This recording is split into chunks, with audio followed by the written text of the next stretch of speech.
ನಮ್ಮ ಧ್ಯಾನಕ್ಕಾಗಿ ಪ್ರಕಟಣೆ ಗ್ರಂಥ 12ನೇ ಅಧ್ಯಾಯ 13ರಿಂದ 17 ವಾಕ್ಯಗಳನ್ನ ಓದುವುದನ್ನು ಕೇಳಿಸಿಕೊಳ್ಳೋಣ. Revelation chapter 12 verse 13 to 17. Let us hear the reading prayerfully. ಘಟಸರ್ಪನು ತಾನು ದೊಬ್ಬಲ್ಪಟ್ಟು ಭೂಮಿಗೆ ಬಿದ್ದಿರುವುದನ್ನು ಕಂಡು ಗಂಡು ಮಗುವನ್ನು ಹೆತ್ತ ಸ್ತ್ರೀಯನ್ನು ಹಿಂಸಿಸುವುದಕ್ಕೆ ಅಟ್ಟಿಸಿಕೊಂಡು ಹೋದನು. ಆ ಸ್ತ್ರೀಯು ಅರಣ್ಯದಲ್ಲಿದ್ದ ತನ್ನ ಸ್ಥಳಕ್ಕೆ ಹಾರಿ ಹೋಗುವುದಕ್ಕಾಗಿ ಆಕೆಗೆ ದೊಡ್ಡ ಗರುಡ ಪಕ್ಷಿಯ 2 ರೆಕ್ಕೆಗಳೂ ಕೊಡಲ್ಪಟ್ಟವು. ಅಲ್ಲಿ 1 ಕಾಲ, 2 ಕಾಲ, ಅರ್ಧ ಕಾಲ ಸರ್ಪನ ಮುಖಕ್ಕೆ ಮರೆಯಾಗಿ ಪೋಷಣೆ ಹೊಂದುತ್ತಾಳೆ. ಆ ಸರ್ಪನು ಸ್ತ್ರೀಯನ್ನು ಬಡಿಸಿಕೊಂಡು ಹೋಗಬೇಕೆಂದು ಆಕೆಯ ಹಿಂದೆ ತನ್ನ ಬಾಯೊಳಗಿಂದ ನೀರನ್ನು ನದಿಯಂತೆ ಬಿಟ್ಟನು. ಆದರೆ ಭೂಮಿಯು ಆ ಸ್ತ್ರೀಯ ಸಹಾಯಕ್ಕೆ ಬಂದು ಬಾಯಿ ತೆರೆದು ಘಟಸರ್ಪನು ತನ್ನ ಬಾಯೊಳಗಿಂದ ಬಿಟ್ಟ ನದಿಯನ್ನು ಕುಡಿದು ಬಿಟ್ಟಿತು. ಆಗ ಘಟಸರ್ಪನು ಸ್ತ್ರೀಯ ಮೇಲೆ ಕೋಪಿಸಿಕೊಂಡು ಆಕೆಯ ಸಂತಾನದವರಲ್ಲಿ ಉಳಿದವರ ಮೇಲೆ, ಅಂದರೆ ದೇವರ ಆಜ್ಞೆಗಳನ್ನು ಕೈಕೊಂಡು ನಡೆದು ಯೇಸುವಿನ ವಿಷಯವಾದ ಸಾಕ್ಷಿಯನ್ನು ಹೇಳಿರುವವರ ಮೇಲೆ ಯುದ್ಧ ಮಾಡುವುದಕ್ಕೆ ಹೊರಟು ಸಮುದ್ರ ತೀರದ ಮರಳಿನ ಮೇಲೆ ನಿಂತನು ಎಂಬುದು. ಓದಿದಂತ ವಾಕ್ಯ ಭಾಗವನ್ನು ಧ್ಯಾನಿಸಲಿರ್ತಕ್ಕಂಥ ವಾಕ್ಯ ಭಾಗಗಳನ್ನು, ಸಂದೇಶಗಳನ್ನು ಕರ್ತನು ತಾನೇ ನನಗೆ ನಮ್ಮೆಲ್ಲರಿಗೆ ಕೂಡ ಆಶೀರ್ವದಿಸಿಕೊಡಲಿ. ಜೀವ ಸ್ವರೂಪನಾದ ದೇವರು ತಾನೇ ತನ್ನ ಜೀವಳ ವಾಕ್ಯಗಳ ಮೂಲಕ ನಮ್ಮೆಲ್ಲರ ಜೊತೆಗೆ ಮಾತನಾಡಲಿ. ಪ್ರಿಯ ಸೋದರ ಸೋದರಿಯರೇ, 13ನೇ ವಾಕ್ಯದಿಂದ 17ನೇ ವಾಕ್ಯದ ಶೀರ್ಷಿಕೆಯನ್ನು ನಾವು ನೋಡುವಾಗ, ಘಟಸರ್ಪವು ತೇಜೋಮಯವಾದ ಸ್ತ್ರೀಯನ್ನ ಹಿಂಸಿಸಿದೆಂಬುದಾಗಿ ಶೀರ್ಷಿಕೆ ಬರೆಯಲ್ಪಟ್ಟಿದೆ. ಪ್ರಕಟಣೆ ಗ್ರಂಥ 12ನೇ ಅಧ್ಯಾಯ 1ನೇ ವಾಕ್ಯ 6ನೇ ವಾಕ್ಯದಲ್ಲಿ ಈ ಸ್ತ್ರೀಯನ್ನ ಕುರಿತು ನಿಮ್ಮೊಂದಿಗೆ ಧ್ಯಾನಿಸಿದ್ದೇನೆ. ಈ ಸ್ತ್ರೀ ಮತ್ತಾರು ಅಲ್ಲ, ಈ ಸ್ತ್ರೀ ಇಸ್ರೇಲ್ ಆಗಿದೆ ಎಂಬುದಾಗಿ ನಾವೆಲ್ಲರೂ ಸಹ ನಮ್ಮ ಮನಸ್ಸಿನ ಮೇಲೆ ತೆಗೆದುಕೊಳ್ಳೋಣ. 3 ವಿಧವಾದಂತ ತಾಕುವಿಕೆಗಳನ್ನ 13ನೇ ವಾಕ್ಯದಿಂದ 17ನೇ ವಾಕ್ಯದವರೆಗೂ ನಾವು ಗಮನಿಸಬಹುದು. ಈ 13ರಿಂದ 17 ವಾಕ್ಯಗಳಲ್ಲಿ ಅಡಕವಾಗಿರುವಂತ 3 ವಿಧವಾದಂತ ತಾಕುವಿಕೆಯನ್ನ ಕುರಿತು ಆಶ್ಚರ್ಯ ಪಡುವಂತ ಸಂಗತಿ ಅಲ್ಲ. ಯಾಕೆಂದ್ರೆ ಕರ್ತನಾದ ಯೇಸು ಕ್ರಿಸ್ತನು ಈ ತಾಕುವಿಕೆಯನ್ನ ಕುರಿತು ಬಹು ಸ್ಪಷ್ಟವಾಗಿ ಈ ಲೋಕದಲ್ಲಿ ಆತನಿದ್ದಾಗಲೇ ತನ್ನ ವಾಕ್ಯದಲ್ಲಿ ಆತನು ವಿವರಿಸಿದ್ದಾನೆ. ಆ ವಾಕ್ಯಗಳನ್ನ ನಿಮ್ಮ ಗಮನಕ್ಕೆ ಮತ್ತೆ ಬರೆದ ಸ್ವಾರ್ಥೆಯಿಂದ ತರುತ್ತಿದ್ದೇನೆ ಮತ್ತು ನಾವು ಓದುವಾಗ ಈ ವಾಕ್ಯಗಳನ್ನು ನಾವು ಬಹು ಸ್ಪಷ್ಟವಾಗಿ ಅರ್ಥ ಮಾಡಿಕೊಳ್ಳಲು ಸಾಧ್ಯವಾಗುವಂತದ್ದಾಗಿದೆ. ಸೊ ಪ್ರಿಯರೇ, ಗಮನಿಸಿರಿ. ಮೊಟ್ಟ ಮೊದಲನೆಯ ತಾಕುವಿಕೆ, ಘಟಸರ್ಪನು ಏನು ಮಾಡುತ್ತಿದ್ದಾನೆ? ಯಾವಾಗ ಅವನಿಗೆ ಪರಲೋಕದಲ್ಲಿ ಸ್ಥಾನ ತಪ್ಪಿ ಹೋಯಿತೋ, ಅವನು ಈ ಭೂಮಿಯ ಮೇಲೆ ದೊಬ್ಬಲ್ಪಟ್ಟಾಗ ಆತನು ಇಸ್ರಾಯೇಲನ್ನ ಹಿಂಸಿಸಲು ಅದರ ಹಿಂದೆ ಹೋಗುವಾತನಾಗಿದ್ದಾನೆ. ಸೊ ಸ್ತ್ರೀ ಯಾವುದನ್ನ ಕುರಿತು ಮಾತನಾಡುತ್ತದೆ ಎಂಬುದಾಗಿ ನೋಡುವಾಗ ಇಸ್ರೇಲನ್ನ ಕುರಿತು ಮಾತನಾಡುತ್ತದೆ, ಯಹೂದ್ಯರನ್ನ ಕುರಿತು ಮಾತನಾಡುವಂತದ್ದಾಗಿದೆ. ಈ ಘಟಸರ್ಪನು ಅಂದರೆ ಮತ್ತಾರು ಅಲ್ಲ, ಈತನು ಸೈತಾನನಾಗಿದ್ದಾನೆ.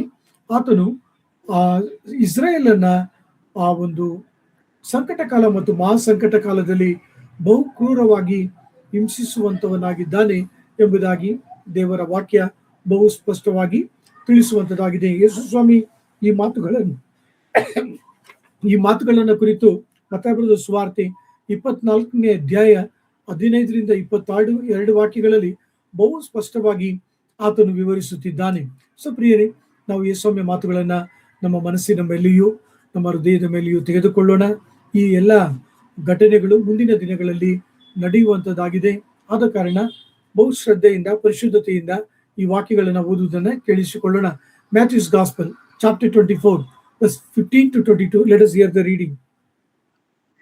ಆದುದರಿಂದ ಪ್ರವಾದಿಯಾದ ದಾನಿಯೇಲನು ಹೇಳಿದಂತ ಹಾಳು ಮಾಡುವ ಅಸಹ್ಯ ವಸ್ತುವು ಪವಿತ್ರ ಸ್ಥಾನದಲ್ಲಿ ನಿಂತಿರುವುದನ್ನು ನೀವು ಕಾಣುವಾಗ ಇದನ್ನು ಓದುವವನು ತಿಳುಕೊಳ್ಳಲಿ. ಯೂದಾಯದಲ್ಲಿರುವವರು ಬೆಟ್ಟಗಳಿಗೆ ಓಡಿ ಹೋಗಲಿ. ಮಾಳಿಗೆಯ ಮೇಲೆ ಇರುವವನು ತನ್ನ ಮನೆಯೊಳಗಿರುವುದನ್ನು ತೆಗೆದುಕೊಳ್ಳುವುದಕ್ಕೆ ಇಳಿಯದೆ, ಹೊಲದಲ್ಲಿರುವವನು ತನ್ನ ಹೊದಿಕೆಯನ್ನು ತೆಗೆದುಕೊಳ್ಳುವುದಕ್ಕೆ ಹಿಂದಿರುಗಿ ಬಾರದೆ ಓಡಿ ಹೋಗಲಿ. ಆದರೆ ಆ ದಿನಗಳಲ್ಲಿ ಬಸುರಿಯರಿಗೂ ಮೊಲೆ ಕೂಸಿರುವ ಹೆಂಗಸರಿಗೂ ಆಗುವ ಕಷ್ಟವನ್ನು ಏನು ಹೇಳಲಿ? ಆಗ ಮಹಾಸಂಕಟ ಉಂಟಾಗುವುದರಿಂದ ನಿಮ್ಮ ಪಲಾಯನವು ಚಳಿಗಾಲದಲ್ಲಿ ಆಗಲಿ ಸಬ್ಬತ್ ದಿನದಲ್ಲಿ ಆಗಲಿ ಆಗಬಾರದೆಂದು ಪ್ರಾರ್ಥನೆ ಮಾಡಿರಿ. ಅಂತ ಸಂಕಟವು ಲೋಕ ಹುಟ್ಟಿದ್ದು ಮೊದಲುಗೊಂಡು ಇಂದಿನವರೆಗೂ ಆಗಲಿಲ್ಲ, ಇನ್ನು ಮೇಲೆಯೂ ಆಗುವುದಿಲ್ಲ. ಕರ್ತನು ಆ ದಿನಗಳನ್ನು ಕಡಿಮೆ ಮಾಡದಿದ್ದರೆ ಒಂದು ನರಪ್ರಾಣಿಯಾದರೂ ಉಳಿಯದು. ಆದರೆ ತಾನು ಆದುಕೊಂಡವರಿಗೋಸ್ಕರ ಆ ದಿನಗಳನ್ನು ಕಡಿಮೆ ಮಾಡುವೆನು. ಆಮೆನ್. ಸೊ 22ನೇ ವಾಕ್ಯದಲ್ಲಿ ಯೇಸುವೆ ತಿಳಿಸ್ತಾ ಇದ್ದಾನೆ, ಮಕ್ಕಳಿಗೂ ಗರ್ಭಿಣಿಯರಿಗೂ ಮೊಲೆ ಕೂಸಿನ ಆ ಮಕ್ಕಳಿಗೂ ಆಗುವಂತ ಒಂದು ಸಂಕಟ ಎಂಥದ್ದೆಂಬುದಾಗಿ ನೋಡುವಾಗ ಬಹು ಕಠಿಣವಾದದ್ದು, ಬಹು ಕ್ರೂರವಾದದ್ದು ಎಂಬುದಾಗಿ ಯೇಸುಸ್ವಾಮಿ ತಿಳಿಸುವಂತವರಾಗಿದ್ದಾರೆ. ಆದರೆ ಅಲ್ಲಿ ಮತ್ತೊಂದು ವಾಕ್ಯವನ್ನು ಆತನು ಸೇರಿಸುತ್ತಿದ್ದಾನೆ. ತಂದೆಯಾದ ದೇವರು ಆ ಸಮಯದಲ್ಲಿ ಆತನು ಆ ಒಂದು ಕಾಲವನ್ನ, ಸಮಯವನ್ನ, ಸಂಕಟವನ್ನ ಆತನು ಕಡಿಮೆ ಮಾಡದಿದ್ದರೆ, ಕೃಪೆ ತೋರದಿದ್ದರೆ ಯಾರೂ ಸಹ ಉಳಿದುಕೊಳ್ಳಲು ಸಾಧ್ಯವಿಲ್ಲ. ಯಹೂದ್ಯರಿಗೋಸ್ಕರವಾಗಿಯೂ ಅನ್ಯ ಜನರಿಗೋಸ್ಕರವಾಗಿಯೂ ಇವರಿಬ್ಬರೊಳಗಿಂದ ರಕ್ಷಣೆ ಹೊಂದಿದಂತಹ ದೇವರ ಮಕ್ಕಳಿಗೋಸ್ಕರವಾಗಿಯೂ ಆ ಸಮಯದಲ್ಲೂ ಕೂಡ ತಂದೆಯಾದ ದೇವರು ಕೃಪೆಯನ್ನ ಅನುಗ್ರಹಿಸುವಾತನೆಂಬುದಾಗಿ ಈ ವಾಕ್ಯ ಭಾಗದಲ್ಲಿ ಯೇಸು ಸ್ವಾಮಿ ತಿಳಿಸುವುದನ್ನು ಕುರಿತು ಪ್ರಕಟಣೆ ಗ್ರಂಥ 12ನೇ ಅಧ್ಯಾಯ 13ರಿಂದ 17 ವಾಕ್ಯಗಳ ಆ ಒಂದು ಸೈತಾನನ ಮೊದಲ ತಾಕುವಿಕೆಯನ್ನ ಕುರಿತು ನಾವು ಅರ್ಥ ಮಾಡಿಕೊಳ್ಳಬಹುದು, ಹೋಲಿಸಿ ನೋಡುವಾಗ. ಮಾತ್ರವಲ್ಲ ಪ್ರಿಯ ಸಹೋದರ ಸಹೋದರರೇ, ಆ ದಿನಗಳಲ್ಲಿ ಯಹೂದ್ಯರಿಗೆ ಅನೇಕರು ಸಹಾಯ ಮಾಡಲು ಮುಂದೆ ಬರುವಂತವರಾಗಿದ್ದಾರೆ. ಯಹೂದ್ಯರು ಈ ಒಂದು ಕಠಿಣವಾದ ಪರಿಸ್ಥಿತಿಯಲ್ಲಿ ಹಾದು ಹೋಗುವಾಗ ನಾನಾ ವಿಧವಾದಂತಹ ಕೊರತೆಗಳನ್ನ ಅವರು ಎದುರಿಸುವಂತವರಾಗಿದ್ದಾರೆ. ನಾನಾ ವಿಧವಾದಂತಹ ಅವಶ್ಯಕತೆಗಳನ್ನು ಕೂಡ ಅವರು ಆ ಒಂದು ಸಮಯದಲ್ಲಿ ಎದುರಿಸುವಂತವರಾಗಿದ್ದಾರೆ. ಅವೆಲ್ಲವುಗಳನ್ನ ಕರ್ತನು ಅದ್ಭುತವಾಗಿ ಸಂಧಿಸುವಾತನಾಗಿದ್ದಾನೆ. ಎರಡನೇದಾಗಿ ಈ ಒಂದು ಮೊದಲ ತಾಕುವಿಕೆಯಲ್ಲೂ ಕೂಡ ಕರ್ತನು ಅದ್ಭುತ ರೀತಿಯಲ್ಲೂ ಕೂಡ ಅವರನ್ನ ಕಾಪಾಡುವಂತ ಕರ್ತನಾಗಿದ್ದಾನೆ. ಶಕ್ತಿಯುಳ್ಳಂತ ಕರ್ತನು ಸೈತಾನನಿಂದ, ಆತನ ಎಲ್ಲಾ ವಿಧವಾದಂತ ಷಡ್ಯಂತ್ರಗಳಿಂದ, ಕ್ರೂರತ್ವದಿಂದ ದೇವರು ತನ್ನ ಮಕ್ಕಳನ್ನ ಕಾಪಾಡುವಂತ ಸಂಗತಿಯನ್ನ ನಿಮ್ಮ ಗಮನಕ್ಕೆ ತರುತ್ತಾ ಈ ವಾಕ್ಯಕ್ಕೆ ಒತ್ತು ಕೊಡಲು ಬಯಸುತ್ತೇನೆ. ಅಂದರೆ ಅನೇಕ ಸಮಯಗಳಲ್ಲಿ ನಾವು ಈ ವಾಕ್ಯವನ್ನ ಈಗಿನ ಒಂದು ಸೇವೆ ಪರಿಚರ್ಯಕ್ಕೆ ನಾವು ಹೋಲಿಸಿ ಅದನ್ನ ಬಳಸುತ್ತೇವೆ, ಒಳ್ಳೆಯದು, ತಪ್ಪಲ್ಲ. ಆದರೆ ಈ ವಾಕ್ಯ ಬಹು ಹೆಚ್ಚಾಗಿ ಸಂಕಟ ಕಾಲ ಮತ್ತು ಮಹಾ ಸಂಕಟ ಕಾಲದಲ್ಲಿ ಕರ್ತನು ತನ್ನ ಮಕ್ಕಳಿಗೆ ಮಾಡಿದಂತ ಒಂದು ದಯೆಗೋಸ್ಕರ, ಉಪಕಾರಕ್ಕೋಸ್ಕರವಾಗಿ ಆತನು ಈ ಮಾತನ್ನ ಬಳಸಿದ್ದಾನೆಂಬುದಾಗಿ ನಾನು ನಂಬುತ್ತೇನೆ. ವಾಕ್ಯವನ್ನು ಓದಿಕೊಳ್ಳೋಣ. ಮತ್ತಾಯ ಬರೆದ ಸುವಾರ್ತೆ 25ನೇ ಅಧ್ಯಾಯ 31ರಿಂದ 40 ವಾಕ್ಯಗಳು. Matthew 25:31-40. Let us hear the reading. ಇದಲ್ಲದೆ ಮನುಷ್ಯಕುಮಾರನು ತನ್ನ ಮಹಿಮೆಯಿಂದ ಎಲ್ಲಾ ದೇವದೂತರೊಂದಿಗೆ ಕೂಡಿ ಬರುವಾಗ ತನ್ನ ಮಹಿಮೆಯ ಸಿಂಹಾಸನದಲ್ಲಿ ಕೂತುಕೊಳ್ಳುವನು ಮತ್ತು ಎಲ್ಲಾ ದೇಶಗಳ ಜನರು ಆತನ ಮುಂದೆ ಕೂಡಿಸಲ್ಪಡುವರು. ಕುರುಬನು ಆಡುಗಳನ್ನು ಕುರಿಗಳನ್ನು ಬೇರೆ ಬೇರೆ ಮಾಡುವ ಪ್ರಕಾರ ಆತನು ಅವರನ್ನು ಬೇರೆ ಬೇರೆ ಮಾಡಿ ಕುರಿಗಳನ್ನು ತನ್ನ ಬಲಗಡೆಯಲ್ಲಿ, ಆಡುಗಳನ್ನು ತನ್ನ ಎಡಗಡೆಯಲ್ಲಿ ನಿಲ್ಲಿಸುವನು. ಆಗ ಅರಸನು ತನ್ನ ಬಲಗಡೆಯಲ್ಲಿರುವವರಿಗೆ, ನನ್ನ ತಂದೆಯ ಆಶೀರ್ವಾದ ಹೊಂದಿದವರೇ, ಬನ್ನಿರಿ, ಲೋಕಾದಿಯಿಂದ ನಿಮಗೋಸ್ಕರ ಸಿದ್ಧ ಮಾಡಿದ ರಾಜ್ಯವನ್ನು ಸ್ವಾಸ್ಥ್ಯವಾಗಿ ತೆಗೆದುಕೊಳ್ಳಿರಿ. ನಾನು ಹಸಿದಿದ್ದೆನು, ನನಗೆ ಊಟಕ್ಕೆ ಕೊಟ್ಟಿರಿ. ನಾನು ಬಾಯಾರಿದ್ದೆನು, ನನಗೆ ಕುಡಿಯುವುದಕ್ಕೆ ಕೊಟ್ಟಿರಿ. ಪರದೇಶಿಯಾಗಿದ್ದೆನು, ನನ್ನನ್ನು ಸೇರಿಸಿಕೊಂಡಿರಿ. ಬಟ್ಟೆ ಇಲ್ಲದವನಾಗಿದ್ದೆನು, ನನಗೆ ಉಡುವುದಕ್ಕೆ ಕೊಟ್ಟಿರಿ. ರೋಗದಲ್ಲಿ ಬಿದ್ದಿದ್ದೆನು, ನನ್ನನ್ನು ಆರೈಕೆ ಮಾಡುವುದಕ್ಕೆ ಬಂದಿರಿ. ಸೆರೆಮನೆಯಲ್ಲಿದ್ದೆನು, ನನ್ನನ್ನು ನೋಡುವುದಕ್ಕೆ ಬಂದಿರಿ ಎಂದು ಹೇಳುವನು. ಅದಕ್ಕೆ ನೀತಿವಂತರು, ಸ್ವಾಮಿ, ಯಾವಾಗ ನೀನು ಹಸಿದಿದ್ದನ್ನು ಕಂಡು ನಿನಗೆ ಊಟಕ್ಕೆ ಕೊಟ್ಟೆವು?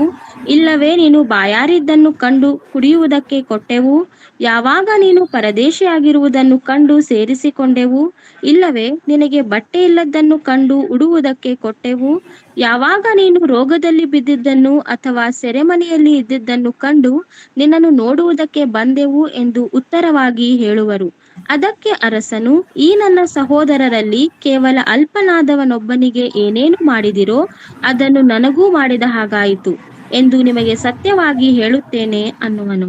ಸೊ ಈ ಒಂದು ವಾಕ್ಯ ಭಾಗದಲ್ಲಿ ನಾವು ಅನೇಕ ಸಮಯ ಅಂದುಕೊಳ್ಳುತ್ತೇವೆ, ಈ ದಿನಗಳಲ್ಲಿ ನಾವು ಸೇವೆ ಮಾಡಿದಂತ ಸೇವೆಯನ್ನು ಕುರಿತು ಇದು ಮಾತನಾಡುತ್ತದೆ ಎಂಬುದಾಗಿ. ಆದರೆ ಹೆಚ್ಚಾಗಿ ಕರ್ತನು ತನ್ನ ವಾಕ್ಯದಲ್ಲಿ ಬಹು ಸ್ಪಷ್ಟವಾಗಿ ಇಲ್ಲಿ ವಿವರಿಸುವುದನ್ನು ನೀವು ನಾನು ಅರ್ಥ ಮಾಡಿಕೊಳ್ಳೋಣ ಮತ್ತು ಈ ಒಂದು ಕಾರ್ಯಗಳಲ್ಲಿ ನಾವು ನಿರತರಾಗಿರೋಣ. ಅನೇಕ ಮಂದಿ ದೇವರನ್ನ ಅರಿಯದೇ ಇರತಕ್ಕಂಥವರು, ನಂಬದೇ ಇರತಕ್ಕಂಥವರು, ಸ್ವಂತ ರಕ್ಷಕನಾಗಿ ಯೇಸುಸ್ವಾಮಿಯನ್ನ ಸ್ವೀಕಾರ ಮಾಡಿಕೊಳ್ಳದೆ ಇರತಕ್ಕಂಥವರು ಸಂಕಟ ಕಾಲ ಮತ್ತು ಮಹಾಸಂಕಟ ಕಾಲದಲ್ಲಿ ಯಹೂದ್ಯರು ಹಾದು ಹೋಗುವಂತ ಹಿಂಸೆಗಳನ್ನ ನೋಡಿ, ಅವರ ನಾನಾ ವಿಧವಾದ ಕೊರತೆಗಳನ್ನು ನೋಡಿ, ಅವಶ್ಯಕತೆಗಳನ್ನು ನೋಡಿ, ತಮ್ಮ ಜೀವವನ್ನು ಕುರಿತು, ತಮ್ಮ ಪ್ರಾಣವನ್ನು ಕುರಿತು ಅವರು ಭಯಪಡದೆ ಯಹೂದ್ಯರಿಗೆ ಅವರು ಈ ರೀತಿಯಾಗಿ ಸಹಾಯ ಮಾಡುವಂತವರಾಗಿದ್ದಾರೆ ಎಂಬ ಸಂಗತಿಯನ್ನ ನಿಮ್ಮ ಗಮನಕ್ಕೆ ತರುತ್ತಾ ನಮ್ಮ ಧ್ಯಾನವನ್ನು ಮುಂದಕ್ಕೆ ತೆಗೆದುಕೊಂಡು ಹೋಗೋಣ. ಈ ಸ್ತ್ರೀಗೆ 2 ರೆಕ್ಕೆಗಳು ಕೊಡಲ್ಪಟ್ಟಿತು ಎಂಬುದಾಗಿ ದೇವರ ವಾಕ್ಯ ತಿಳಿಸುವಂತದ್ದಾಗಿದೆ. ಇದು ಒಂದು ನಿಜವಾದ ಸ್ತ್ರೀ ಅಲ್ಲ, ಇದು ಒಂದು ಚಿತ್ರಣ ರೂಪದಲ್ಲಿ ದೇವರು ತನ್ನ ವಾಕ್ಯವನ್ನ ನಾವು ಅರ್ಥ ಮಾಡಿಕೊಳ್ಳುವ ಸಲುವಾಗಿ ವಿವರಿಸುತ್ತಿದ್ದಾನೆ. ರೆಕ್ಕೆ ಏನನ್ನು ಕುರಿತು ಮಾತನಾಡುತ್ತದೆ? ಸತ್ಯವೇದ ರೆಕ್ಕೆಯನ್ನು ಕುರಿತು ಹೇಗೆ ವರ್ಣಿಸುತ್ತದೆ? ಇಲ್ಲಿ ಹದ್ದಿಗೆ ಕೊಡಲ್ಪಡುವ ರೆಕ್ಕೆಗಳ ಹಾಗೆ ಎಂಬುದಾಗಿ ದೇವರ ವಾಕ್ಯ ಬಳಸಲ್ಪಟ್ಟಿದೆ. ಈ ಹದ್ದು ಎಂತ ಒಂದು ಪಕ್ಷಿ ಎಂಬುದಾಗಿ ನೀವು ಬಲ್ಲವರಾಗಿದ್ದೀರಿ. ಶಕ್ತಿಯನ್ನು ಕುರಿತು ಮಾತನಾಡುತ್ತದೆ. ದೊಡ್ಡದಾದ ಪಕ್ಷಿ ಎಂಬುದಾಗಿ ಈ ಹದ್ದು ಮಾತನಾಡುತ್ತದೆ. ಈ ಹದ್ದನ್ನು ಕುರಿತು, ಅದರ ವಾಕ್ಯವನ್ನ ಕುರಿತು ದೇವರ ವಾಕ್ಯ ವಿಮೋಚನ ಕಾಂಡ 19ನೇ ಅಧ್ಯಾಯ 4ನೇ ವಾಕ್ಯದಲ್ಲಿ ವಿವರಿಸುವುದನ್ನು ಕುರಿತು ಓದುವುದನ್ನು ಕೇಳಿಸಿಕೊಳ್ಳೋಣ. Exodus chapter 19 verse 4. Let us hear the reading. ಏನೆಂದರೆ, ನಾನು ಐಗುಪ್ತರಿಗೆ ಏನು ಮಾಡಿದ್ದೆನೋ, ಹದ್ದು ತನ್ನ ಮರಿಗಳನ್ನು ರೆಕ್ಕೆಗಳ ಮೇಲೆ ಹೊತ್ತುಕೊಳ್ಳುವಂತೆ ನಾನು ನಿಮ್ಮನ್ನು ಹೊತ್ತುಕೊಂಡು ನನ್ನ ಸ್ಥಳಕ್ಕೆ ಹೇಗೆ ಸೇರಿಸಿದೆನೋ ಇದನ್ನೆಲ್ಲ ನೀವು ನೋಡಿದ್ದೀರಷ್ಟೇ. ಸೊ ಈ ವಾಕ್ಯವನ್ನ ನೀವು ಗಮನಿಸುವುದಾದ್ರೆ, ದೇವರು ತನ್ನ ಮಕ್ಕಳಾದಂತ ಇಸ್ರಾಯೇಲರನ್ನ ಈ ಹದ್ದಿಗೆ ಹೋಲಿಸುತ್ತಾ ಆತನು ಸುರಕ್ಷಿತವಾಗಿ ನಡೆಸಿದ್ದಾನೆ. ಮಾತ್ರವಲ್ಲ, ಐಗುಪ್ತ ದೇಶದ ಗುಲಾಮತನದಿಂದ ಅವರನ್ನ ಬಿಡುಗಡೆ ಮಾಡಿದ್ದಾನೆ. ಸೊ ಪ್ರಿಯರೇ, ದೇವರು ಯಾವಾಗಲೂ ಕೂಡ ತನ್ನ ಮಕ್ಕಳನ್ನ ತನ್ನ ನಂಬಿದಂತ ಸ್ವಂತ ರಕ್ಷಕನಾಗಿ ಸ್ವೀಕರಿಸಿಕೊಂಡಂತ ದೇವ ಜನರನ್ನ ಆತನು ಕಾಪಾಡುವ ಆತನಾಗಿದ್ದಾನೆ. ಎಂಥ ಪರಿಸ್ಥಿತಿ ಇರಬಹುದು, ಆತನು ಸಾಕಾದ ದೇವರಾಗಿದ್ದಾನೆ, ಭದ್ರತೆಯನ್ನ ಕೊಡುವಂತ ದೇವರಾಗಿದ್ದಾನೆ. ಯೆಶಾಯ ಬರೆದ ಪ್ರವಾದನೆಯ ಗ್ರಂಥ 40ನೇ ಅಧ್ಯಾಯ 31 ವಾಕ್ಯವನ್ನ ಓದುವುದನ್ನು ಕೇಳಿಸಿಕೊಳ್ಳೋಣ. ಐಸಯಾ ಚಾಪ್ಟರ್ 40 verse 31. ಯೆಹೋವನನ್ನು ನಿರೀಕ್ಷಿಸುವವರು ಹೊಸ ಬಲವನ್ನು ಹೊಂದುವರು, ಹದ್ದುಗಳಂತೆ ರೆಕ್ಕೆಗಳನ್ನು ಚಾಚಿಕೊಂಡು ಏರುವರು, ಓಡಿ ದಣಿಯರು, ನಡೆದು ಬಳಲಾರು ಎಂಬುದು. ಇಲ್ಲಿ 2 ಅರ್ಥ ಬಳಸಲ್ಪಟ್ಟಿದೆ. ಒಂದು, ಈ ರೆಕ್ಕೆಗಳು ಏನನ್ನ ಕುರಿತು ಮಾತನಾಡುತ್ತದೆ? ಈ ರೆಕ್ಕೆಗಳು ಬಲವನ್ನ ಕುರಿತು ಮಾತನಾಡುತ್ತದೆ. ಮತ್ತು ಹದ್ದು ಇಲ್ಲಿ ಮತ್ತೊಂದು ಅರ್ಥವನ್ನು ಸೂಚಿಸುವಂತದ್ದಾಗಿದೆ. ಅದರ ವೇಗವನ್ನ ಕುರಿತು ಈ ವಾಕ್ಯ ಭಾಗ ಮಾತನಾಡುವಂತದ್ದಾಗಿದೆ. ವಾಕ್ಯಕ್ಕೆ ಒತ್ತು ಕೊಡಲು ಬಯಸುತ್ತೇನೆ. 2 ಸಮುವೇಲ 2 Samuel chapter 22 verse 11. Let us hear the reading. 2 Samuel 22 verse 11. ಕೆರೂಬಿ ವಾಹನರಾಗಿ ಹಾರಿ ವಾಯುವೆ ಆತನ ರೆಕ್ಕೆಗಳು ಎಂಬಂತೆ ಇಳಿದು ಪ್ರತ್ಯಕ್ಷನಾದನು. ಆಮೆನ್. ಸೊ ವೇಗವನ್ನ ಕುರಿತು ಈ ವಾಕ್ಯ ಭಾಗ ಮಾತನಾಡುವಂತದ್ದಾಗಿದೆ. ಸೊ ಪ್ರಿಯ ಸೋದರ ಸೋದರಿಯರೇ, ಈ ರೆಕ್ಕೆಯನ್ನ ಕುರಿತು, ಹದ್ದು ಮರಿಯನ್ನ ಕುರಿತು ನಾವು ಹದ್ದಿನ ಕಡೆಗೆ ನೋಡುವುದು ಬೇಡ. ನಮ್ಮ ಕರ್ತನು ಈ ವಾಕ್ಯದಲ್ಲಿ ವರ್ಣಿಸಲ್ಪಡುತ್ತಿದ್ದಾನೆ. ಶಕ್ತಿಗೆ ವರ್ಣಿಸಲ್ಪಡುತ್ತಿದ್ದಾನೆ, ವೇಗಕ್ಕೆ ವರ್ಣಿಸಲ್ಪಡುತ್ತಿದ್ದಾನೆ ಮತ್ತು ಭದ್ರತೆಗೆ ಆತನು ವರ್ಣಿಸಲ್ಪಡುತ್ತಿದ್ದಾನೆ. ಮೋಶೆ ಇದನ್ನ ಕುರಿತು ಧರ್ಮೋಪದೇಶ ಕಾಂಡ 32ನೇ ಅಧ್ಯಾಯದಲ್ಲಿ ಬಹು ಸುಂದರವಾಗಿ ವರ್ಣಿಸುವುದನ್ನ ಕುರಿತು ಓದಿಕೊಳ್ಳೋಣ. ಧರ್ಮೋಪದೇಶ ಕಾಂಡ 32ನೇ ಅಧ್ಯಾಯ 9ರಿಂದ 11 ವಾಕ್ಯಗಳು. Deuteronomy 32 verse 9 to 11. Let us hear the reading. ಇಸ್ರಾಯೇಲರು ಮಾತ್ರ ಯೆಹೋವನ ಸ್ವಂತ ಜನರಾದದ್ದು, ಯಾಕೋಬ ವಂಶಸ್ಥರು ಆತನಿಗೆ ಸ್ವಕೀಯ ಪ್ರಜೆಯಾದದ್ದು. ಆತನು ಅವರನ್ನು ಶೂನ್ಯವೂ ಭಯಂಕರವೂ ಆಗಿರುವ ಮರಳು ಕಾಡಿನಲ್ಲಿ ಕಂಡು ಪರಾಮರಿಸಿ ಪ್ರೀತಿಯಿಂದ ಆವರಿಸಿಕೊಂಡು ಕಣ್ಣುಗುಡ್ಡಿನಂತೆ ಕಾಪಾಡಿದ್ದು. ಹದ್ದು ತನ್ನ ಮರಿಗಳನ್ನು ಗೂಡಿನೊಳಗಿಂದ ಹೊರಡಿಸಿ ಅವುಗಳ ಬಳಿಯಲ್ಲಿ ಹಾರಾಡುವಂತೆ ಯೆಹೋವನು ತನ್ನ ರೆಕ್ಕೆಗಳನ್ನು ಚಾಚಿ ಇಸ್ರಾಯೇಲರನ್ನು ಆತುಕೊಂಡದ್ದು. ಸೊ ಪ್ರಿಯರೇ, ದೇವರು ಈ ವಾಕ್ಯ ಭಾಗದಲ್ಲಿ ಮೋಶೆಯ ಮೂಲಕ ದೇವರು ಯಾವ ರೀತಿಯಾಗಿ ಇಸ್ರಾಯೇಲರನ್ನ ಕಾಪಾಡಿದನು, ಭದ್ರತೆ ಕೊಟ್ಟನು, ನಡೆಸಿದನು, ಮಾರ್ಗದರ್ಶನ ಮಾಡಿದನು ಎಂಬುದಾಗಿ ಬಹು ಸ್ಪಷ್ಟವಾಗಿ ವಾಕ್ಯ ಭಾಗಗಳು ವಿವರಿಸುವಂತದ್ದಾಗಿದೆ. ಈ ರೆಕ್ಕೆಗಳು ಎಂಬ ಒಂದು ವಾಕ್ಯ ಭಾಗಕ್ಕೆ ಒತ್ತನ್ನು ಕೊಡ್ತಾ ಇದ್ದೇನೆ. ಸತ್ಯವೇದದಲ್ಲಿ ಹಲವಾರು ವಾಕ್ಯ ಭಾಗಗಳುಂಟು. ವಾಕ್ಯಗಳ ಮೂಲಕ ರೆಕ್ಕೆಗಳ ವಿಷಯದಲ್ಲಿ ನಾವು ಆತ್ಮೀಯ ಅರ್ಥವನ್ನು ತಿಳಿದುಕೊಳ್ಳೋಣ. ಕೀರ್ತನೆ 17 8ನೇ ವಾಕ್ಯ ಓದುವುದನ್ನು ಕೇಳಿಸಿಕೊಳ್ಳೋಣ. Psalms chapter 17 verse 8. Let us hear the reading. ನನ್ನನ್ನು ಸುತ್ತಿಕೊಂಡು ಬಾಧಿಸುತ್ತಿರುವ ದುಷ್ಟರಿಂದಲೂ ಪ್ರಾಣ ವೈರಿಗಳಿಂದಲೂ ತಪ್ಪಿಸಿ ನಿನ್ನ ರೆಕ್ಕೆಗಳ ಮರೆಯಲ್ಲಿಟ್ಟುಕೊಂಡು ನನ್ನನ್ನು ಕಾಯಿ, ಕಣ್ಣುಗುಡ್ಡಿನಂತೆಯೇ ಕಾಪಾಡು. 36 ಕೀರ್ತನೆ 36 7ನೇ ವಾಕ್ಯ. Psalm 36 verse 7. ದೇವರೇ, ನಿನ್ನ ಪ್ರೀತಿ ಎಷ್ಟೋ ಅಮೂಲ್ಯವಾದದ್ದು, ಮಾನವರು ನಿನ್ನ ರೆಕ್ಕೆಗಳ ಮರೆಯನ್ನು ಆಶ್ರಯಿಸಿಕೊಳ್ಳುತ್ತಾರೆ ಎಂಬುದೇ. ಕೀರ್ತನೆಗಾರನು ಹೇಳುತ್ತಾ ಇದ್ದಾನೆ, ದೇವರೇ ನೀನೇ ನಮಗೆ ಶರಣನು, ನೀನೇ ನಮಗೆ ಆಶ್ರಯ. ಕೀರ್ತನೆ 57 1ನೇ ವಾಕ್ಯ. Psalm 57 verse 1. Let us hear the reading. ದೇವರೇ, ಕರುಣಿಸು, ನನ್ನನ್ನು ಕರುಣಿಸು, ನೀನೇ ನನ್ನ ಆಶ್ರಯ ಸ್ಥಾನವಲ್ಲವೇ? ಆಪತ್ತುಗಳು ಕಳೆದು ಹೋಗುವ ತನಕ ನಿನ್ನ ರೆಕ್ಕೆಗಳ ಮರೆಯನ್ನು ಆಶ್ರಯಿಸಿಕೊಳ್ಳುವೆನು. ಸೊ ಹಲವಾರು ವಾಕ್ಯ ಭಾಗಗಳು, ಸಮಯದ ಅಭಾವದ ಕಾರಣ ಆ ವಾಕ್ಯಗಳ ವಿವರಣೆಯನ್ನು ಮೊಟಕುಗೊಳಿಸುತ್ತಾ ನಿಮ್ಮ ಗಮನಕ್ಕೆ ತರುವಂತ ಸಂಗತಿ ಏನೆಂದರೆ, ನಮ್ಮ ದೇವರು ನಮ್ಮನ್ನು ಕಾಪಾಡುವಾತನಾಗಿದ್ದಾನೆ.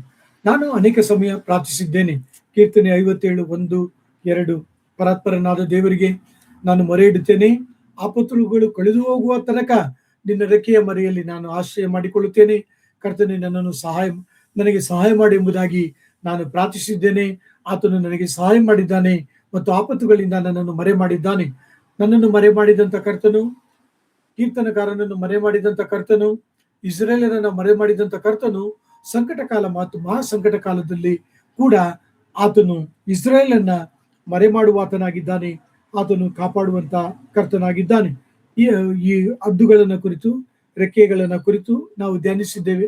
ಮೂರನೇದಾಗಿ ಪ್ರಕಟಣೆ ಗ್ರಂಥ 12ನೇ ಅಧ್ಯಾಯ 13ನೇ ವಾಕ್ಯದಿಂದ 17ನೇ ವಾಕ್ಯದಲ್ಲಿ ಸ್ಥಳವನ್ನ ಕುರಿತು ದೇವರು ಮಾತನಾಡುತ್ತಿದ್ದಾನೆ. ಗಮನಿಸಿರಿ, ಈ ಒಂದು ಸ್ಥಳ ಯಾವ ಸ್ಥಳ ಎಂಬುದಾಗಿ ದೇವರ ವಾಕ್ಯದಲ್ಲಿ ಅಂದ್ರೆ ಸ್ಪಷ್ಟವಾಗಿ ಸೂಚಿಸಿಲ್ಲ. ಆದರೆ ಒಂದು ಹಿನ್ನೆಲೆ ಭಾಷೆ, ಅಂದರೆ ಸಾಮ್ಯದ ರೂಪದಲ್ಲಿ ಕರ್ತನು ಆಡಿದಂತ ಮಾತುಗಳನ್ನ ನಾವು ಗಮನಿಸೋಣ. ಓದುವುದನ್ನ ಕೇಳಿಸಿಕೊಳ್ಳೋಣ. ಮತ್ತೆ ಬರೆದ ಸುವಾರ್ತೆ 24ನೇ ಅಧ್ಯಾಯ 15ರಿಂದ 16 ವಾಕ್ಯಗಳು. Mathews Gospel chapter 24 verse 15 to 16. Let us hear the reading. ಆದುದರಿಂದ ಪ್ರವಾದಿಯಾದ ದಾನಿಯೇಲನು ಹೇಳಿದಂತ ಹಾಳು ಮಾಡುವ ಅಸಹ್ಯ ವಸ್ತುವು ಪವಿತ್ರ ಸ್ಥಾನದಲ್ಲಿ ನಿಂತಿರುವುದನ್ನು ನೀವು ಕಾಣುವಾಗ ಇದನ್ನು ಓದುವವನು ತಿಳುಕೊಳ್ಳಲಿ. ಯೂದಾಯದಲ್ಲಿರುವವರು ಬೆಟ್ಟಗಳಿಗೆ ಓಡಿ ಹೋಗಲಿ. ಸೊ ಪ್ರಿಯರೇ, ಗಮನಿಸಿರಿ, ಈಗ ಇಸ್ರೇಲ್ ಅನ್ನ ನೀವು ನೋಡಿದ್ದೀರಿ, ಇಸ್ರೇಲ್ ದೇಶವನ್ನ ನೀವು ಬಲ್ಲವರಾಗಿದ್ದೀರಿ. ಸೊ ಈ ಒಂದು ಸಂಕಟ ಕಾಲ ಮತ್ತು ಮಹಾ ಸಂಕಟ ಕಾಲದಲ್ಲಿ ದೇವರು ಇಸ್ರೇಲರನ್ನ ಎಲ್ಲಿ ಇಟ್ಟು ಕಾಪಾಡುತ್ತಾನೆ ಎಂಬ ಒಂದು ವಾಕ್ಯಕ್ಕೆ ಈ ವಾಕ್ಯ ಭಾಗಗಳು ತಿಳಿಸ್ತದೆ. ಬೆಟ್ಟಗಳಿಗೆ ಓಡಿ ಹೋಗಿರಿ. ಸೊ ಬೆಟ್ಟದ ಸ್ಥಳದಲ್ಲಿ ದೇವರು ತನ್ನ ಮಕ್ಕಳನ್ನ ಇಟ್ಟು ಕಾಪಾಡುವಾತನಾಗಿದ್ದಾನೆ. ಹೆಸರನ್ನ ಕರ್ತನು ಉಲ್ಲೇಖ ಮಾಡಿಲ್ಲ. ಆದ ಕಾರಣ ನಾನು ಇದ್ದ ಹಾಗೆ ದೇವರ ವಾಕ್ಯವನ್ನ ನಿಮಗೆ ಭಾಷಾಂತರ ಮಾಡ್ತಾ ಇದ್ದೇನೆ. ಯಾವ ಒಂದು ಸಮತಟ್ಟಾದ ಪ್ರದೇಶದಲ್ಲಿ ದೇವರು ತನ್ನ ಮಕ್ಕಳನ್ನ ಆ ಒಂದು ಸಂಕಟ ಕಾಲದಲ್ಲಿ, ಮಹಾ ಸಂಕಟ ಕಾಲದಲ್ಲಿ ಇಟ್ಟು ಕಾಪಾಡುತ್ತಾನೆ ಎಂಬುದಾಗಿ ದೇವರ ಹೆಸರನ್ನ ಸೂಚಿಸಿಲ್ಲ. ಆದ ಕಾರಣ ಆತನು ಹೇಳಿದಂತ ಮತ್ತಾಯ 24 ಈ ವಾಕ್ಯ ಭಾಗದಲ್ಲಿ ಬೆಟ್ಟಗಳಿಗೆ ಓಡಿ ಹೋಗಿರಿ ಎಂಬುದಾಗಿ ಆತನು ಸೂಚಿಸಿದಂತ ಮಾತಿನ ಮೇರೆಗೆ ಈ ವಾಕ್ಯವನ್ನ ನಿಮ್ಮ ಗಮನಕ್ಕೆ ತರುತ್ತಿದ್ದೇನೆ. ಪ್ರಿಯರೇ, ಗಮನಿಸಿರಿ, ಈ ದಿನದಲ್ಲಿ ಇರತಕ್ಕಂತ ಒಂದು ತಂತ್ರಜ್ಞಾನ, ನೀವು ಎಲ್ಲೇ ಇದ್ರೂ ಕೂಡ ಅದು ನಿಮ್ಮನ್ನ ಹುಡುಕುವಂತ ಜ್ಞಾನವಾಗಿದೆ. ನೀವು ಬಲ್ಲವರಾಗಿದ್ದೀರಿ. ಅಂತ ಒಂದು ತಂತ್ರಜ್ಞ ಕಾಲದಲ್ಲೂ ಕೂಡ ದೇವರು ಈ ವಾಕ್ಯದ ಭಾಗದ ಪ್ರಕಾರ ತನ್ನ ಮಕ್ಕಳನ್ನ ಆ ಬೆಟ್ಟದ ಪ್ರದೇಶದಲ್ಲಿ ಇಟ್ಟು ಅವರನ್ನ ಕಾಪಾಡುವಾತನಾಗಿದ್ದಾನೆ. 2 ವಿಧವಾಗಿ ಕಾಪಾಡಿದಂತ ಉದಾಹರಣೆಗಳನ್ನ ನಿಮ್ಮ ಗಮನಕ್ಕೆ ತರುತ್ತೇನೆ.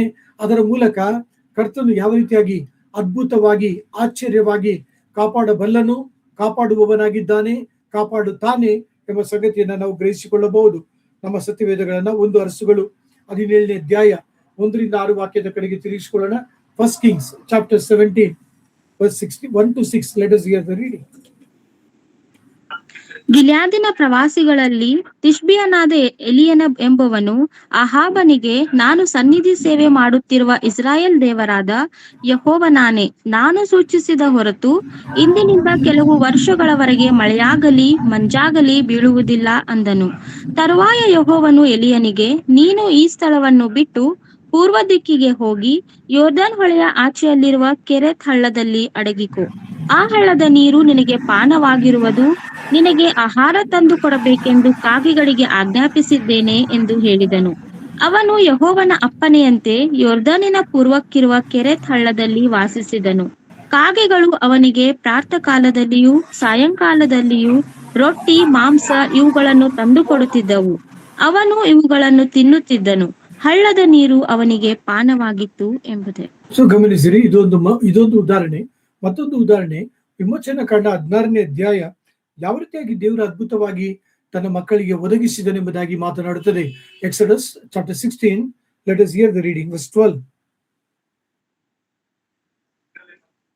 ಇಸ್ರಾಯೇಲರ ಗುನುಗುಟ್ಟುವಿಕೆಯು ನನಗೆ ಕೇಳಿಸಿತು. ನೀನು ಅವರಿಗೆ ಸಾಯಂಕಾಲದಲ್ಲಿ ಮಾಂಸವನ್ನು, ಹೊತ್ತಾರೆಯಲ್ಲಿ ಬೇಕಾದಷ್ಟು ರೊಟ್ಟಿಯನ್ನು ತಿನ್ನುವಿರಿ. ಇದರಿಂದ ನಾನು ನಿಮ್ಮ ದೇವರಾದ ಯೆಹೋವನೆಂಬುದು ನಿಮಗೆ ಗೊತ್ತಾಗುವುದೆಂದು ಹೇಳಬೇಕು ಎಂಬುದು.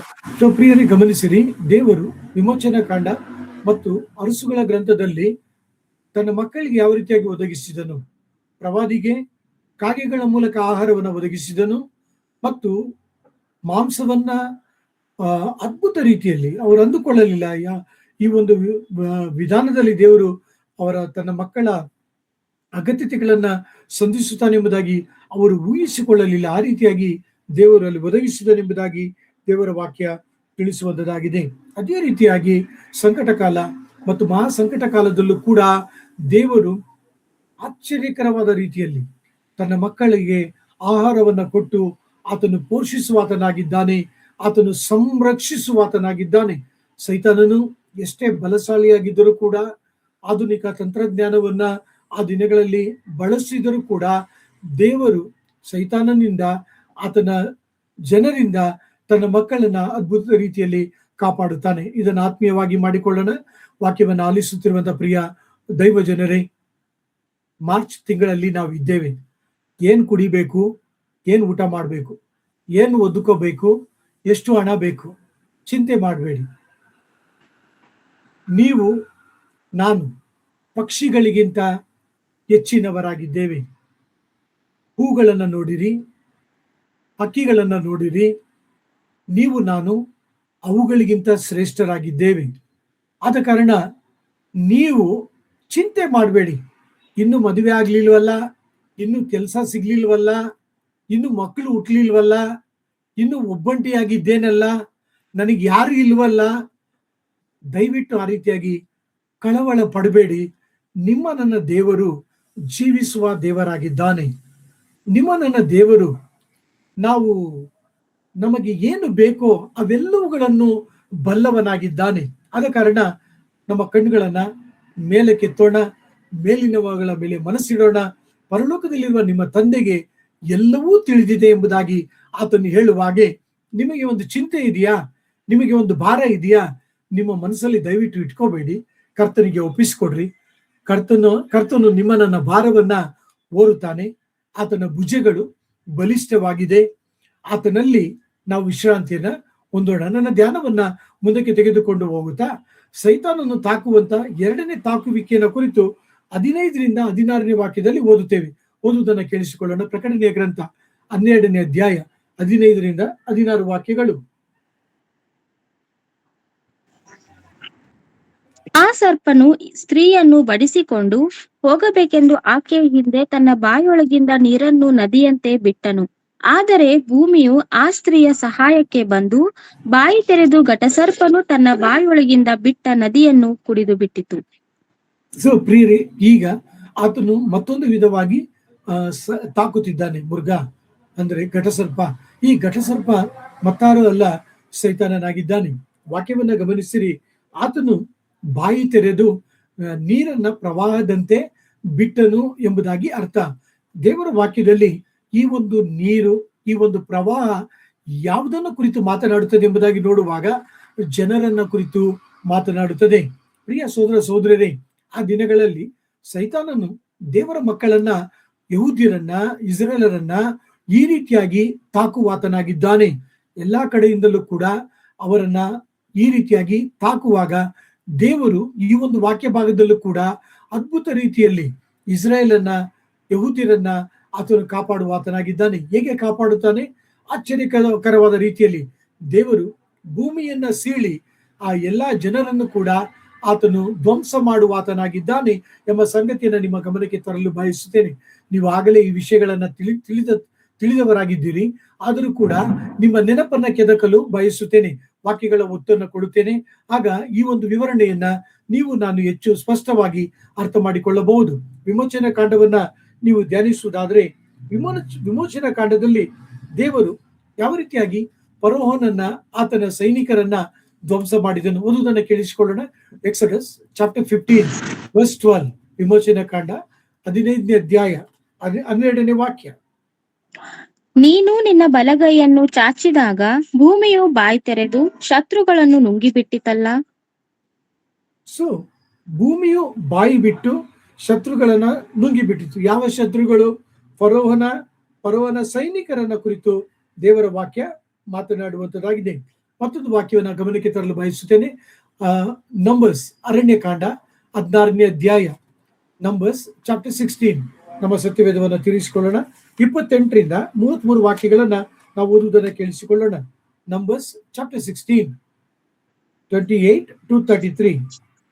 ಆಗ ಮೋಶೆ ಜನರಿಗೆ, ಈ ಕಾರ್ಯಗಳೆಲ್ಲ ನನ್ನ ಆಲೋಚನೆಯಿಂದ ಆಗಲಿಲ್ಲವೆಂದು ಯೆಹೋವನೇ ಇವುಗಳನ್ನು ನಡೆಸುವುದಕ್ಕೆ ನನ್ನನ್ನು ಕಳುಹಿಸದನೆಂದು ನೀವು ತಿಳುಕೊಳ್ಳುವುದು ಹೇಗೆಂದರೆ, ಎಲ್ಲರೂ ಸಾಯುವ ರೀತಿಯಲ್ಲೇ ಇವರು ಸತ್ತರೆ, ಇಲ್ಲವೇ ಎಲ್ಲರಿಗೂ ಸಂಭವಿಸುವ ಗತಿ ಇವರಿಗುಂಟಾದರೆ ಯೆಹೋವನು ನನ್ನನ್ನು ಕಳುಹಿಸಲಿಲ್ಲವೆಂದು ತಿಳುಕೊಳ್ಳಬೇಕು. ಆದರೆ ಯೆಹೋವನು ಇವರಿಗೋಸ್ಕರ ಅಪೂರ್ವವಾದ ಶಿಕ್ಷೆಯನ್ನು ಕಲ್ಪಿಸಿದರೆ, ಅಂದರೆ ಭೂಮಿಯು ಬಾಯಿ ತೆರೆದು ಇವರನ್ನು ಇವರ ಸರ್ವಸ್ವವನ್ನು ನುಂಗುವುದರಿಂದ ಇವರೆಲ್ಲರೂ ಸಜೀವಿಗಳಾಗಿ ಪಾತಾಳಕ್ಕೆ ಹೋಗಿಬಿಟ್ಟರೆ, ಇವರು ಯೆಹೋವನನ್ನು ಉಲ್ಲಂಘಿಸಿದವರೆಂದು ನೀವು ತಿಳಿದುಕೊಳ್ಳಬೇಕು ಎಂದು ಹೇಳಿದನು. ಮೋಶೆ ಈ ಮಾತುಗಳನ್ನು ಹೇಳಿ ಮುಗಿಸಿದ ಕೂಡಲೇ ಆ ಮನುಷ್ಯರ ಕೆಳಗಿದ್ದ ನೆಲವು ಸೀಳಿತು. ಭೂಮಿಯು ಬಾಯಿ ತೆರೆದು ಅವರನ್ನು, ಅವರ ಮನೆಯವರನ್ನು, ಕೋರಹನಿಗೆ ಸೇರಿದ ಮನುಷ್ಯರೆಲ್ಲರನ್ನೂ, ಅವರ ಸರ್ವಸ್ವವನ್ನು ನುಂಗಿಬಿಟ್ಟಿತು. ಅವರು ಸಜೀವಿಗಳಾಗಿ ತಮ್ಮ ಸರ್ವಸ್ವವೂ ಸಹಿತ ಪಾತಾಳಕ್ಕೆ ಹೋಗಿಬಿಟ್ಟರು. ಭೂಮಿಯು ಅವರನ್ನು ಮುಚ್ಚಿಕೊಂಡಿತು ಎಂಬುದೇ. ಸುಪ್ರಿಯರೇ, ಈ ಒಂದು 2 ಉದಾಹರಣೆಗಳು ನಿಮ್ಮ ಗಮನಕ್ಕೆ ತರುವುದರ ಮೂಲಕ ಈ ಒಂದು ಸಂಕಟ ಕಾಲ ಮತ್ತು ಮಹಾಸಂಕಟ ಕಾಲದಲ್ಲಿ ದೇವರು ತನ್ನನ್ನು ತಾಕುವಂತ ವಿರೋಧಿಗಳಿಗೆ, ಶತ್ರುಗಳಿಗೆ ಈ ರೀತಿಯಾಗಿ ಆತನು ನ್ಯಾಯ ತೀರ್ಪನ್ನ ಬರಮಾಡಲಿದ್ದಾನೆ. ಮತ್ತು ಈ 2ನೇ ಮೃಗದ ತಾಕುವಿಕೆಯಿಂದ ದೇವರು ಅದ್ಭುತ ರೀತಿಯಲ್ಲಿ ಯಹೂದ್ಯರನ್ನ ಕಾಪಾಡುವವನಾಗಿದ್ದಾನೆ. 3ನೇ ತಾಕುವಿಕೆಯ ಕುರಿತು ಪ್ರಕಟಣೆ ಗ್ರಂಥ 12ನೇ ಅಧ್ಯಾಯ 17ನೇ ವಾಕ್ಯದಲ್ಲಿ ನಾವು ಓದುವುದನ್ನು ಕೇಳಿಸಿಕೊಳ್ಳೋಣ. ಆಗ ಘಟಸರ್ಪನು ಸ್ತ್ರೀಯ ಮೇಲೆ ಕೋಪಿಸಿಕೊಂಡು ಆಕೆಯ ಸಂತಾನದವರಲ್ಲಿ ಉಳಿದವರ ಮೇಲೆ, ಅಂದರೆ ದೇವರ ಆಜ್ಞೆಗಳನ್ನು ಕೈಕೊಂಡು ನಡೆದು ಯೇಸುವಿನ ವಿಷಯವಾದ ಸಾಕ್ಷಿಯನ್ನು ಹೇಳಿರುವವರ ಮೇಲೆ ಯುದ್ಧ ಮಾಡುವುದಕ್ಕೆ ಹೊರಟು.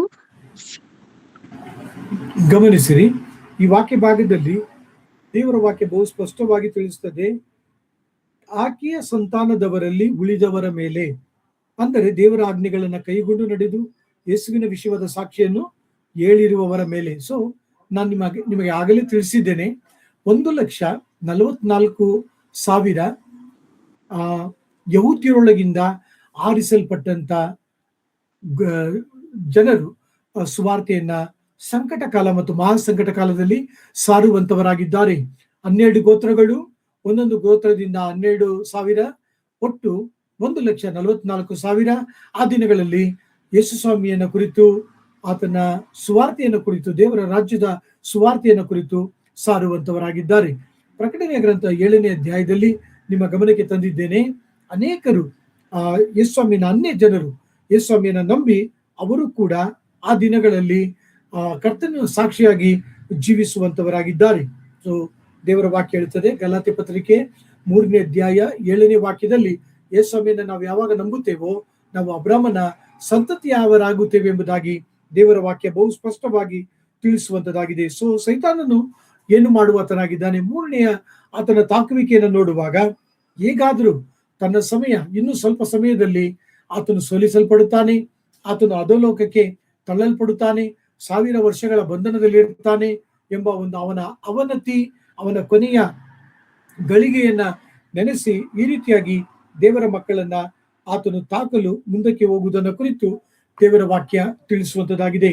ಪ್ರಿಯರೇ, ನನ್ನ ಧ್ಯಾನವನ್ನ ಮುಗಿಸುವುದಕ್ಕೆ ಮುಂಚಿತವಾಗಿ ನಿಮಗೆ ತರುವಂತ ಒಂದು ಶುಭ ಸಂದೇಶ ಏನೆಂದ್ರೆ, ರೋಮ 11ನೇ ಅಧ್ಯಾಯ 26ನೇ ವಾಕ್ಯದ ಪ್ರಕಾರ ಎಲ್ಲಾ ಯಹೂದ್ಯರು ಕೂಡ ರಕ್ಷಣೆಯನ್ನ ಹೊಂದಿಕೊಳ್ಳುವಂತವರಾಗಿದ್ದಾರೆ. ಸಮಯ ಇರುವಾಗ ಓದಿ ರೋಮ 11ನೇ ಅಧ್ಯಾಯ 11ನೇ ವಾಕ್ಯದಿಂದ ನೀವು ಓದುವುದಾದರೆ 26ನೇ ವಾಕ್ಯದಲ್ಲಿ ಸಂತ ಪೌಲರು ಹೇಳುತ್ತಾರೆ, ಎಲ್ಲಾ ಯಹೂದ್ಯರು, ಯಾವುದೇ ಯಹೂದ್ಯರು ಕೈ ಬಿಡಲ್ಪಡುವುದಿಲ್ಲ, ಎಲ್ಲಾ ಯಹೂದ್ಯರು ಕೂಡ ಅವರು ರಕ್ಷಣೆ ಹೊಂದುವಂತವರಾಗಿದ್ದಾರೆ. ಯಾಕೆಂದ್ರೆ ಅವರೇ ಸ್ವಾಭಾವಿಕವಾದಂತ ಒಲಿವ ಮರವಾಗಿದ್ದಾರೆ. ನೀವು ನಾನು ಕಾಡೆಣ್ಣೆ ಮರ, ಕತ್ತರಿಸಲ್ಪಟ್ಟಂತ ಕೊಂಬೆಗಳು. ನೀವು ನಾನು ಆ ಸ್ವಾಭಾವಿಕವಾದಂತಹ ಒಲಿವ ಮರದಲ್ಲಿ ನಾವು ಕತ್ತರಿಸಲ್ಪಟ್ಟಂತ ಕೊಂಬೆಗಳಾಗಿ ಕಸಿ ಮಾಡಲ್ಪಟ್ಟು ಅವರು ಹೊಂದಿದಂತ ಎಲ್ಲ ಆಶೀರ್ವಾದಗಳನ್ನ ನಾವು ಹೊಂದಿದಂತ ಜೀವಿತವನ್ನ ಜೀವಿಸುವಂತವರಾಗಿದ್ದೇವೆ. ಸೊ ಆದ ಕಾರಣ ಪ್ರಿಯ ಸಹೋದರ ಸಹೋದರಿಯರೇ, ಪ್ರಕಟಣೆಯ ಗ್ರಂಥ 12ನೇ ಅಧ್ಯಾಯ ಇಲ್ಲಿಯವರೆಗೂ ಕರ್ತನು ಧ್ಯಾನಿಸಲು, ಕರ್ತನು ವಾಕ್ಯಗಳನ್ನ ತಿಳಿದುಕೊಳ್ಳಲು ನಮಗೆ ಸಹಾಯ ಮಾಡಿದ್ದಾನೆ. ನಿಮ್ಮನ್ನು ಕಳಕಳಿಯಿಂದ ಕೇಳಿಕೊಳ್ಳುತ್ತೇನೆ.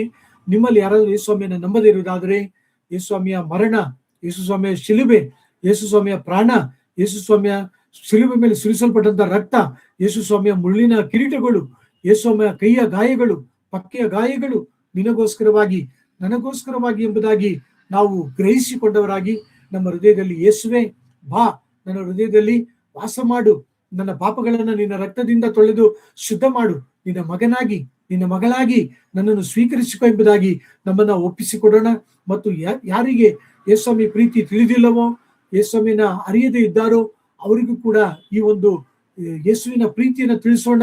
ಬರುವಂತ ನ್ಯಾಯ ತೀರ್ಪು, ಬರುವಂತ ಸಂಕಟ ಕಾಲ, ಬರುವಂತ ಮಹಾಸಂಕಟ ಕಾಲ, ಬರುವಂತ ದೈವ ಕೋಪ, ನಿತ್ಯವಾದಂತ ಮರಣ, ನಿತ್ಯವಾದಂತ ನರಕದ ಬೆಂಕಿ, ಇವೆಲ್ಲವುಗಳಿಂದ ಅವರನ್ನು ಕೂಡ ನಾವು ಎಳೆದು ರಕ್ಷಿಸುವಂತ ಜೀವಿತವನ್ನ ಜೀವಿಸೋಣ. ಪ್ರಿಯರೇ, ನನ್ನ ಸಂದೇಶವನ್ನ ಇಲ್ಲಿಗೆ ಮುಗಿಸುತ್ತೇನೆ. ಕರ್ತನ ಕೃಪೆ ನಿಮ್ಮೆಲ್ಲರೊಂದಿಗೆ